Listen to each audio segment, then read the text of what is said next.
Well, good morning everyone. It's Lynette here from Uniquely Abled, and today I have the pleasure of interviewing Nikki Burton, mother of 4 children, author of 4 brilliant books from the Pure Kids Heart books, and more books on the way, and also is just about to launch a child safety initiative of the Safe Spot sticker. Hi Nikki, and how are you today? Good morning. Good, thank you. Fantastic. Would you like to share your journey initially of how your books all came about, which are all beautiful with fantastic illustrations? Sure. So whenever someone actually asks me that question, the easiest way is to just say that they've all come from what I've lived. Yes. As a parent, as a solo parent, as a mother of 2 and then 4 children. So I guess the most difficult times were my most empowering times as an afterthought. After going through some really, really tricky, difficult, emotional situations, I knew that I had to get a positive out of that. To actually help others who would be in the same situation but may not necessarily have the initiative, the energy, the inclination to actually find support and resources that can help them through that. So, and the beauty is, even though for Uniquely Abled, for a lot of our listeners, they are either parents and carers that have a child with special needs, but these books are in fact for any parent or grandparent or carer to help them help their kids. Yeah, it's interesting. When I first wrote the books, I envisaged, being an early childhood primary teacher, I envisaged that would be the bracket that they were for and most useful for. After I'd completed them and actually shown them to people, educators, chaplains, professionals, you name it, I soon realised that there was no age definition, and they're actually not just for kids and parents. So I now have them in early childhood, primary, secondary and adult social services as well, counselling services and the like. So I've had people who've never had any children read them, fall apart and come and thank me for it. So it's not actually about the thanks, but it was just a reality check that what I've done is actually created something for a human. So when my publisher said to me, Nikki, you have to give me an age bracket, and I said, well, no, I can't, because their age bracket might be, a 5-year, and they'll say, okay, we need to market it 2, yes, 5, just to whatever it might be, and I just couldn't do it, because I knew that they were being used for everybody and anybody, yes, regardless of whether they were a part of a big family, had children or other. So that part of it's been really amazing, and that basically it's just a book that can positively affect you no matter who you are, what your journey is, or other. So, which is fantastic. And I think sometimes this happens, doesn't it, when you write a book or something and you're thinking this is the audience it's for, but yet the way it's written and the words that are in there can actually have a positive impact on anyone. Absolutely. And I think that's where I soon realised the concept was born in some of my what I refer to as my darkest days. Yes. Really tricky times as a parent and just as an individual surviving. You go through robot function periods of your life where you just 5 years down the track you go, wow, where was I? Because you're in survival. So yes, keep working, keep going, do whatever. So you're not actually emotionally really connecting on a positive level or any other level really with those people in your immediate family, whether it be your children or other.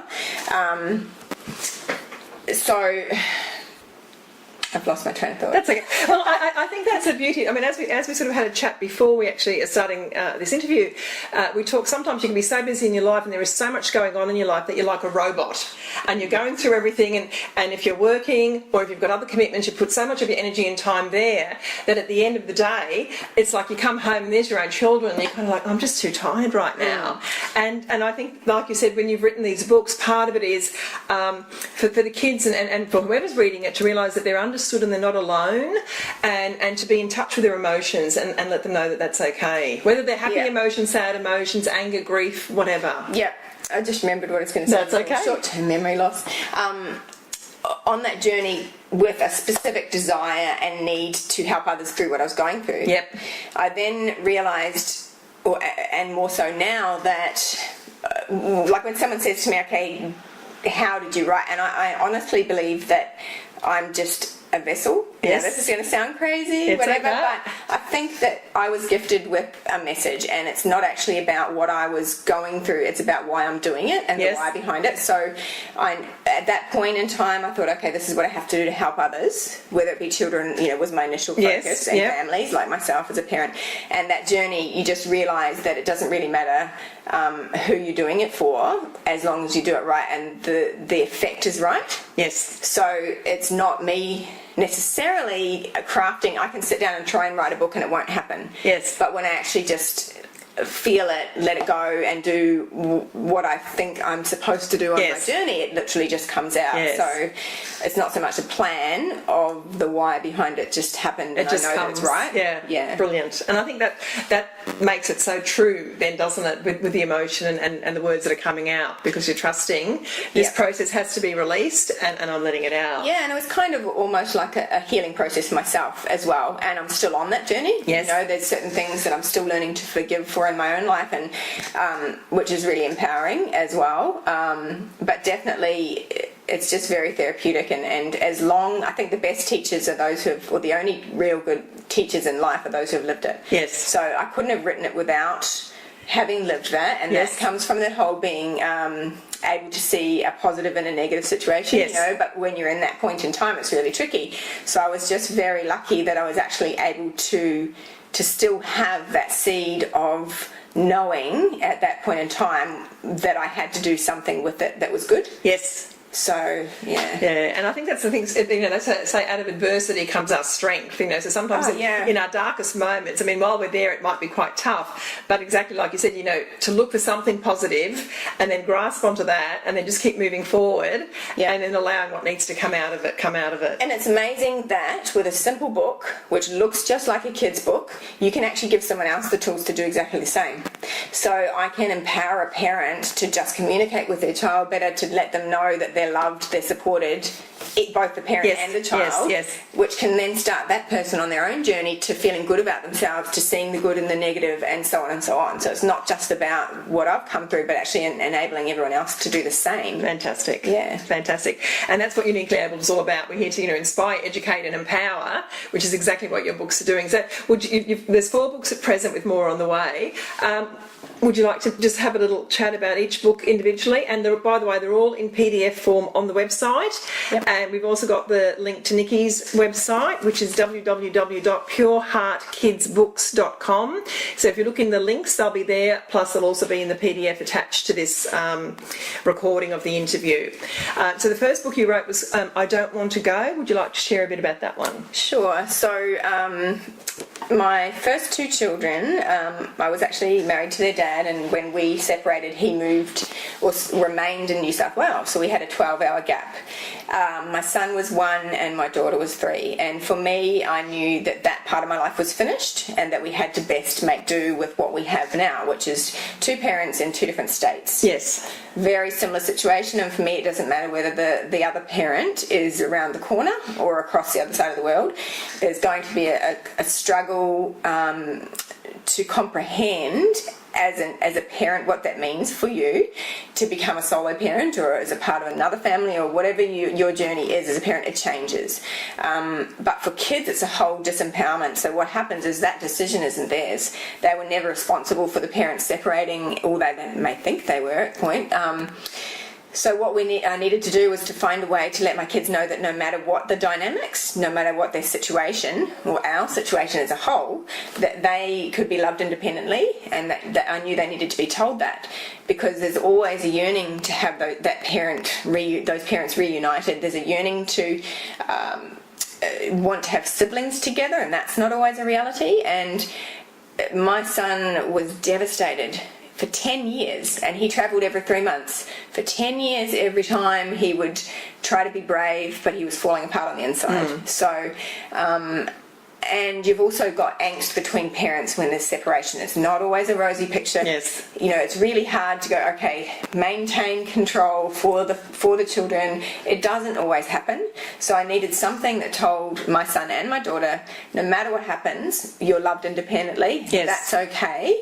And it's not your fault. Yeah. Because they will carry that. You know, they'll want to be with dad, but they won't want to leave mum. Yes. They'll want to be with their siblings, but they don't, you know, so Yes. it's just a power struggle, and it's basically just letting them release that. The other thing that was important with that book is that he never realised, I think, that how upset I was. Yes. How upset Dad was. And Dad missed him, and he kind of understood that. But because of egocentrism of children, it's very difficult for them to see beyond that. So I wanted kids to know that the whole family is affected. Yes. And they're not alone. Yeah. Yeah, it's a shared experience. Yeah, and the beauty is you've also written the book from the child's perspective as well, haven't you? All of the books are from a child's perspective. I don't think kids get told and talked to enough in life. Yes. I think what allows them to relate is to hear it from another child. Doesn't matter whether that child's a drawing on a page or a fictional character. If it comes from someone they can relate to, Yes. as opposed to an adult figure telling them it's okay, what it becomes is a shared experience. So of someone else is like me, someone else is going through this, Yes. someone else knows how I feel. Yeah, fantastic. And like you said, by going through this, it helps them realise that mum and dad have got their own emotional issues as well, but everyone's loved. Yeah. And to foster the positive self-image and to allow them to have that emotional release. Yeah, because we get told our whole life, this is the basis of Pure Heart kids books, is that, you know, I got told so many times, and it wasn't from people trying to pull me down or they thought they were doing the right thing. Yes. But, you know, it's all right, Nikki, just keep going, don't cry, you'll be strong. Yeah. You can do it. I know you're an amazing, wonderful woman, just keep going, da da da. So what happens is we repeat that pattern, we tell our children the same thing. Or they might have seen me, they did see me, trying to hold it together. Yes. Because I was a single mum working a job, emotionally spent. I'm trying to be brave. Yes. So what does that do? It role models and tells my children, you do the same, bottle Yes. it up, keep it in, Yep. which is really a load of rubbish. So these books are designed to be very emotional. Say it how it is. Yes. Don't gloss over it. Yes. If you feel like your heart's being ripped out, then that's how it says. Yes. It is in the book, because it has to be real for them to go, oh, it's okay. Yes. Let it out, then the healing process can begin. If you bottle it up, it's not going to happen. So. Which is fantastic, because I think having that realness about it will help so many, well, not only kids, like you're saying, you've got adults getting benefits from it too. So realising, hey, I have these feelings, I have these emotions, I can actually act on them in a safe way, so that then I can start to heal myself, help myself, and then also show, you know, my kids or the rest of my family, it's okay to be this, you know, there is no such thing as normal. Yeah. We're definitely not a normal family. Oh, well, what is, I always say, what is the definition of normal? I don't think there is one, because we're all unique in our own way. So that's terrific. So from I Don't Want to Go, which was the first book, you went on to your second book, The Secret Wish. Yeah, this is key for me because the topics are similar, so it's still about separation and Yes. divorce, and people sort of say, you know, a couple of times they say to me, well, why two similar topics? Because we were just talking a second ago about how children need to be able to express, but as a parent, as a busy parent, as a distracted parent, Yes. as a stressed out, whatever I might have been parent, trying to do my best, I really didn't know to the extent that my children were affected, and I may still never know that. So what happened is, after about 10 years, and my son probably won't like me saying this on record, but you know, I'm articulate, I talk about these things, and I wrote about it, I shared the stories. Even after the process of actually having finished this book, my son was harbouring a false sense of hope. So he thought that if he prayed, wished, hoped, dreamed, whatever it might be every night, that we'd get back together. Yes. Against all odds, you know, it's probability versus possibility. Yes. Which is really important, A, for the child to know the realities of it. You know, this may never happen, is not likely to, however, back it up with, I love you. Yes. But the thing was, I didn't know that his heart was so broken. And he said, and I sat down one night and said, look, darling, I know that you hope for this. I know you pray, Dad, and I'll get, and he just went, what? How do you know?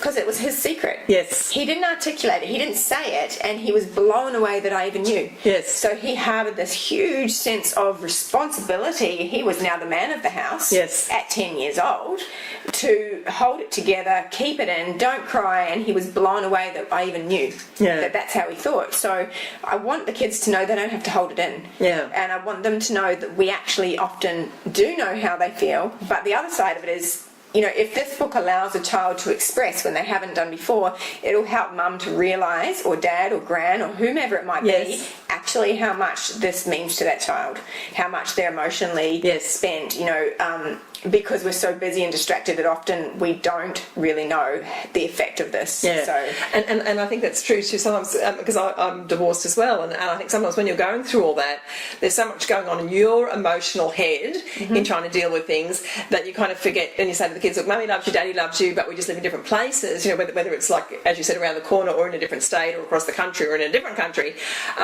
But yes, the kids have their own wish list of well, come back together, and so, you know, I can see why you have the two different books, because they do target two different aspects of a divorce or a separation, you know, and both equally important. And then your third book was My Guiding Star, which you said was an ode from a child for a non-biological carer, and it was all to do with gratitude. Yeah, so once again, written from the child's perspective. Instead of, so as an educator, this is not something that I've lived personally in my home or relationships. However, as an educator, I came across this all the time. So we have grandparents who are the carers of that child, adoption, foster care, step parents. They're actually the norm now. If you put those block of parenting types together, they outweigh by far the double parents who are the biological child raising that children together. So what I wanted was something that celebrates a something that would have long ago been considered to be out of the norm, that is now today's norm, and I wanted to celebrate that that's great, that's okay, and it really doesn't matter who comes into a child's life. If it's in a positive parental role, then that's awesome, but once again, it couldn't be from the adult saying, you know, thanks for letting us love you, thanks for coming into our life, we're so glad you're our son, because it wouldn't have resonated. So it had to be a thank you from the child, you know, for giving me a home, a space, for caring for me, for letting me be upset or angry or whatever it might be, for just letting me be me and loving me as I am. So, and I think it's beautiful that it is recognised, because exactly like you're saying, you know, maybe back in the 1950s and 1960s, you know, you had a mum and a dad, whether they were happy or not, with the kid raising the kids, and if anything, if you know, if a mum sort of divorced or left in those days, it was like, oh, frowned upon. Whereas now, I mean, I think for marriages it's like 1 in 3, if not 1 in 2. There are lots of grandparents who are full-time carers for their grandkids, because either mum and dad are either working or can't cope or have other stuff going on in their life. There are foster carers. You know, aunts and uncles can step in at times to do things. The step families and things like that. So acknowledging that as we just said before, you know, what is normal, as long as you're in a relationship where there is the love, the support, that connection, however the family dynamics are, even if it's the same sex, you know, mum and mum or dad and dad, as long as it's positive and proactive, it's a win-win. So it's lovely that can be, you know, I think it needs to be more recognised in our society, so that a lot of our kids can feel a lot, you know, easier, not like, oh, I'm being judged, or this is different, or, you know, what are my emotions coming to this? So, you know, fabulous. And then the last book at this point in time, because there are more coming, is Where Are You Now? You probably shouldn't have a favourite. But if I did, well, it's not so much that it's my favourite, but this is the one. Okay, so Where Are You Now it's not necessarily my favourite, but this is the one that resonates with the most people on a really emotional level. The reason being that it's celebrating life, but it's also recognising someone who was in your life and is no longer. So whether that be separation or death. When people think of grief and grief recovery, whatever it might be, that's the number one thing that springs to mind. If you said, you know, what is grief? People will usually associate it with death. So, this is a very empowering book, because what I wanted to do is show the journey from that moment when you realise the finality of someone being gone. Yes. So whether it be, for 3 months, Dad's at the mines and I can't see him, I can't have him here, or whether it be Nan's moved overseas, or my mum's passed away, whatever it might be. So there's a certain finality in that, and there's a really harsh reality. So what'll happen is you'll have anger and resentment and, oh, woe is me, and that's not fair, and all these really negative emotions happening, and that's fine, that's normal. What I wanted to show was the journey from that point. It's almost like a shouting out and a screaming, and if we could all do that at times, I'm sure we would. Yes, Children are given that opportunity. As adults, we're not really that often. So it's a journey of slowly coming to terms with that, and actually being able to see that positive input that person had in your life. Yes. How amazing they were to you, because it's all individual. It's about the effect that they had on you. Yes. It's very personalised, so these books do exactly that, and they relate it back to you, to how you're feeling, how you felt, how you will feel, and your journey. So, yes. It's actually on each page, there's type that says, "Where are you now?" is the first one, and the next page will say, "Where are you?" And they start off shouting and big and bold, and as that book progresses, that gets smaller and smaller, and until the child or the person no longer needs to yell that out, because they realise that they were a really important part. They'll always have them. They'll own the memories. Yes. There's certain things that no one can ever take away from us. Yes. Our emotions. I just read a book recently which was really amazing, by Kirik Ashley, and one of the things that stood out is his message was that everything in life is borrowed except for the love and our experiences. Beautiful. Because everything else you're going to give back. Yes. So that what really matters is what input that person had on your life, and how they made you feel. Yes. And how you then react and share that as an experience onwards. So it's just about celebrating life. But it's very real. If you look at the illustrations, a lot of people will cry just from looking at the illustrations, and that was important to me. And this book in particular is the one that adults, older generation, people with no family, as per se no children, will melt, will fall apart. Yes. As I was saying earlier, and that's why I think I love this book so much, because it's very real and it's for humans. So, and I love that you say it's for humans. Like, anyone can benefit from it, and part of whether it's death or separation, when we look at the circle of life, it's just part of the reality. And like I said, with the book from Kirik Ashley, which is How Would Love Respond? How Would Love Respond? That's what it is. I read it many years ago. Amazing. It's brilliant. And that's what Kirik says, isn't it? Like, we come into this world with nothing, we're going to leave this world with nothing. So what are the love and experiences we can share while we're here? And exactly, the memories that we'll always keep in our hearts, which no one can take away from us, which is fantastic. So I love the books you've done. Like I said, the way you've written them, and the illustrations just blow me away. They're amazing. Sensational. They're just beautiful books. And as I said, they're on the website in PDF form, so please enjoy them. And if you want to get hard copies, go to Nikki's website and you can purchase them from there. And Nikki, in the last, say, 6 months or so, is it a year, you've had intuition strike you, as a mum with 4 kids, knowing what it's like when you're doing the groceries and trying to get 4 kids into a car with the groceries in a busy car park at a shopping centre, or like you said, if you're at the beach somewhere, or if you're taking the kids to Movie World and they're all excited and they want to bounce around.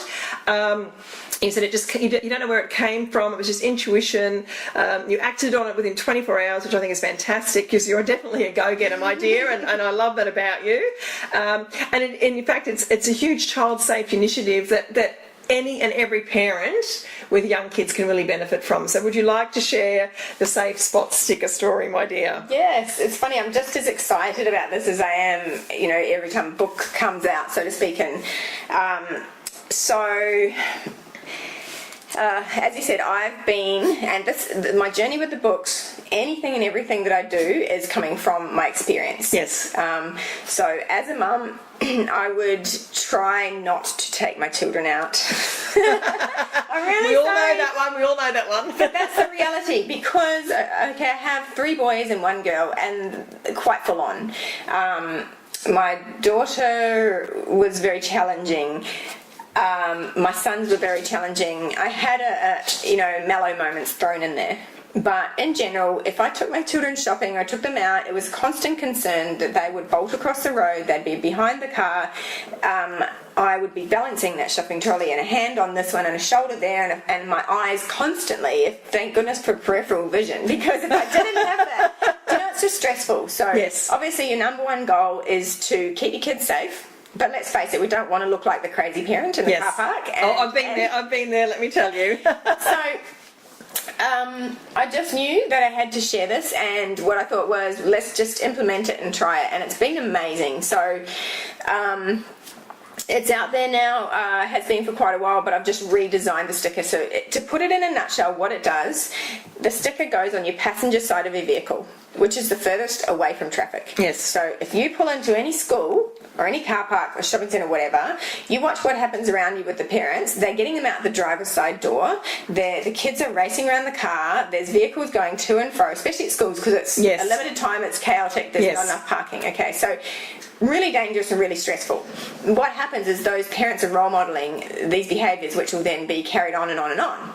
So what I wanted was something that actually educates our parents, but actually is a resource for them that can keep their kids safe. So this sticker on your passenger side door, furthest away from traffic, which gives you a safest entry and exit point. Yes. But that's not the most important thing for me. The most important thing is that kids are visual and tactile. Yes. I had to give them something that gave them an exact spot to place their hand as soon as they get out of the car. Yes. So the door, I open the door because we've got key lock. So as soon as I open that safe door, they hop out and they touch the sticker and they stay there. Brilliant. Until I go, okay, awesome, I'm sorted now. So whether I'm fumbling with car keys or the bag or the shopping trolley or whatever it might be, I now know that my kids are not behind the vehicle. Yes. They're not racing around the car. They're not on the road, and they're away from traffic. Yes. So the whole stress of that situation has now been eliminated. It's so simple, but it works. Yes. And from a parent's perspective, it reduced my stress by 1,000-fold because now I have, my daughter's nearly 14, so not applicable for her, but my 11-year-old follows the same principle. He stands right next to them. I've got 2 stickers on my car for my 5 and my 6-year-old. Yes. And they will actually be stationary. I know where they are. Yes. They're not moving in or around the traffic, and I can relax and actually do what I need to do in a 30-second time frame instead of a 2-minute stressed out time frame. And so it's really helped me a lot as well. So I no longer usually look like the crazy lady in the shopping centre that's finding it extremely stressful. Yes. So yeah, tactile, visual. It has to be on the car panel. And I've had a couple of people say, well, why is that going to damage my car? No, it's just a sticker. Yes. And it will come off. Yeah. If there's any sticker residue, you get a tiny bit of methylated spirits and it'll come off. I've tried it, I've done it, so I know. Well, I mean, we have like our car rego stickers on anyway, so... Yeah, well, normally what's happened in the past is a window sticker. Okay. It's usually what people do because you can get it on and off glass easily, but there's been a certain fear about putting stickers on the actual panel. Right. But I've tested it, I know that it's fine, but the point being that a 2-year-old can't reach that window. Yes. He can't even see that window. Exactly, It's not in their sight. It has to be in their vision and in their hand reach. Exactly. Yes. Otherwise, there's no point. Yes. And what it becomes, if you put a sticker on your window, it then becomes an educational experience for the adults. Then that reminds them to tell. But it's no good if the child can't reach it. Yes. Yeah. So very passionate about having something that's usable, that's realistic, and that works. Yeah. And the beauty I like about it too, which we talked about just before we started the interview, is it's a positive reinforcer for the kids. So instead of, when everyone's held to skeltering and you're like, get back here, don't get over there, don't touch that, don't go on the road, I have been that crazy mother, everyone, I'll wear it. Yeah. And I don't have an excuse to be a crazy mum now, but no doubt I have moments I still am. But the beauty is that if the kids are touching that, you can actually say, oh, that's fantastic, you're doing the right thing, I'm so proud of you. And of course that positive reinforcement, then automatically the kids will be like, well, I'll do this again because mummy's so proud of me, or daddy's so proud of me, or grandma's so proud of me. Yep. And so it's a win-win. Yeah, and my son will often say to me, because I'm still busy, I'm still 100 miles an hour, so we'll go shopping or whatever now, and he'll go, Mummy, safe spot. Fantastic. Oh yeah, touch the safe spot. So he actually enjoys it. He actually remembers because it's become automatic for us now. He just does it. And so it's really nice to know that if I forget, because what I'll do is I'll say touch the safe spot when I remember, and he's like, yeah, but it automatically does it, but it's become habitual for me as well. Yes. But if I forget, he'll tell me. Fantastic. And I say, yes, that's awesome, do that, fantastic, and you're doing such an amazing job, and he just beams. Yes. Instead of me ranting and raving and trying not to use rude words and pulling my hair out and just, it's just so simple and really exciting. It's really cool to be able to give people things at work. Yes. That's simple awesome, and effective, as you're saying. Yes. Yeah, and you know what? It was designed to save lives. So, yes, it's awesome. Yes, it works. But it can save your child's life. Yes. It reduces the stress of busy parents. One thing that I'm really proud of with it is I have a fundraising contract with Make-A-Wish Australia. So they're the amazing people that grant wishes to children with life-threatening illnesses. Yes. I'm in the process of finalising my website and everything now, and what will happen is that when approved organisations, so for example, whatever it might be, so if someone sees this on Channel 9 News, for example, they'll be given a code, Channel 9, and $1 from every single one of those stickers goes to Make-A-Wish. Fantastic. Because there has to be, for me, another way. There's always another way to help someone. Yes. And they do an amazing job. So they're my number one charity. Yes. They will be it, and I'm determined to make a difference for them so they can make a difference for the kids' lives and so forth. So this ongoing cycle that I'm determined. Yes. Yeah. And for some of our listeners here, they in fact would have benefited from Make-A-Wish. You know, for some of their children and things like that. So it's a win-win. So, Nikki, on our website, we're going to have your original sticker that you made, which is the love heart. But I know that you've just gone and made a new design as well. And I'm sure once that's all done, we'll get a copy of that on the website as well. Mm-hmm. But look, it has been an absolute pleasure having you here today. Thank you. The passion and enthusiasm that you have, and the commitment and the drive to share these messages so that everyone can have a better life and a safer life. Exciting. I think it's awesome. I think it's awesome, and I just hope that for the families that are listening to this from Uniquely Abled, please let other families know. It doesn't matter if you have a child with a disability or special needs. This is information for, as Nikki said at the beginning, for every human on the planet. Yep. So please share it with everybody. Nikki, any final last words? My dogs are cheering you on in the background because they're so excited as well. I should probably mention that I wanted this to be realistic for everyone, so I've kept the prices of the stickers way down. So they're only $6, and that will include your delivery, postage and handling. Fantastic. Anywhere in Australia. Fantastic. So I had people from Northern Territory grabbing them the other day. I thought, oh, that's interesting. It doesn't matter where you are. Yes. They'll only be $6 in Australia. Yes. And that also includes your Make-A-Wish donation as well. Yeah, so that's a winner on all counts. Well, Nikki, as I said, absolute pleasure having you here. I know there's going to be even more exciting things coming from you, and hopefully down the track we'll have another chat to hear what else is coming from you. So thank you very much from myself and Uniquely Abled. Thank you.